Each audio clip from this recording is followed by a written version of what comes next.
Karthik Deepa serial பிப்ரவரி 13ஆம் தேதி எபிசோடுக்கான review தாங்க இந்த வீடியோவில் பார்க்க போகிறோம்.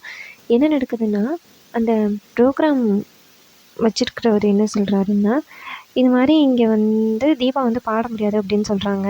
இதை கேட்டுட்டு கார்த்தி ரொம்பவே ஷாக் ஆகுறாரு. ஏன் இப்படி சொல்கிறீங்க அப்படின்னு கேட்க, அதுக்கு அவங்க சொல்கிறாங்க, இல்லை சார், இதை விட நிறைய காசு கொடுத்து ஒருத்தவங்க பாட போகிறாங்க அப்படின்னு. இதை கேட்டுட்டு கார்த்தி சொல்கிறாரு, இங்கே பாருங்கள், நாங்கள் தான் ஃபஸ்ட்டு புக் பண்ணோம்ல அப்படின்னு. அதுக்கு அவர் சொல்கிறாரு, இல்லைப்பா, நீங்கள் வாங்கிட்டு போங்க, இந்த இடத்த விட்டு காலி பண்ணுங்கள், இல்லைன்னா நாங்கள் போலீஸை கூப்பிட்ற மாதிரி இருக்கும் அப்படின்னு. இதை கேட்டுட்டு ராஜா சொல்கிறாரு, நல்லா இந்த மாதிரி நடத்துங்க, சூப்பராக இருக்கும், இது மாதிரி திறமையானவங்களுக்கு வழி கொடுக்காதீங்க அப்படின்னு சொல்லிட்டு கோவத்தில் ராஜா திட்டிட்டு போகிறாரு. அதுக்கப்புறமா கார்த்தியும் ராஜாவும் வெளியில் வந்ததோட கார்த்தி சொல்கிறாரு, என்ன இப்படி ஆகிட்டு, நான் போயிட்டு எப்படி எல்லாருக்கிட்டையும் நான் சொல்லுவேன், என்ன பண்ணுறதுனே புரியலையே அப்படின்னு. அப்போ ராஜா சொல்கிறாரு, ஆமாம் கார்த்திக், என்ன பண்ணுறதுன்னு தெரியல, இந்த இடத்துல தானே ப்ரோக்ராம் பண்ண போகிறோம்னு நம்ம எல்லாருக்கிட்டையுமே சொல்லிட்டோம். இப்போ திடீர்னு கேன்சல் ஆகிட்டுன்னா மறுபடியும் நம்ம ப்ரோக்ராம் நடத்த முடியாதே, நம்ம ப்ரொடக்ஷன் கம்பெனிக்கு என்ன பதில் சொல்கிறது அப்படின்னு கேட்குறாங்க.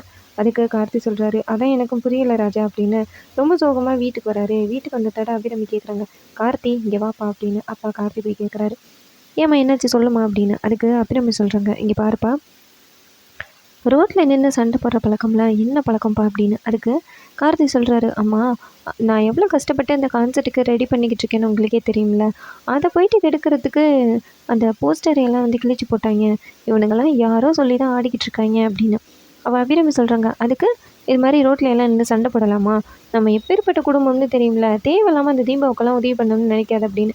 அப்போ கார்த்தி சொல்கிறாரு, என்னம்மா பேசுகிறீங்க, தீபாவோட திறமையை பற்றி உங்களுக்கு தெரியும்ல, பாவம், அவங்களுடைய திறமையை வெளியில் கொண்டு வரணுமா அப்படின்னு. அப்போ அபிராமி சொல்கிறாங்க, இங்கே பாருப்பா, அவளுக்காக நீ கெட்ட பேர் வாங்கிக்கிட்டெல்லாம் இருக்கக்கூடாதுப்பா அப்படின்னு. அதுக்கு கார்த்தி சொல்கிறாரு, அம்மா, தீபாவோட திறமையை நான் வெளியில் கொண்டு வந்து தான் ஆவேன், அது யாராலையும் தடுக்க முடியாது, அது நீங்களாக இருந்தாலும் சரி அப்படின்னு சொல்லிட்டு கோவத்தில் அந்த இடத்துலேருந்து போகிறாங்க.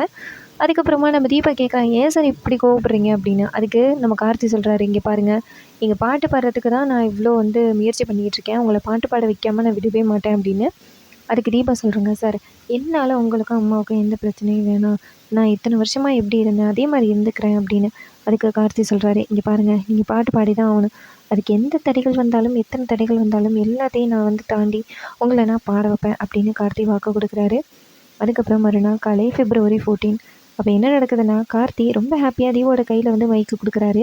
தீபா கேட்குறாங்க, என்ன சார் இது அப்படின்னு. அப்போ கார்த்தி சொல்கிறாரு, இதான் February 14 காதலர் தின பரிசு அப்படின்னு.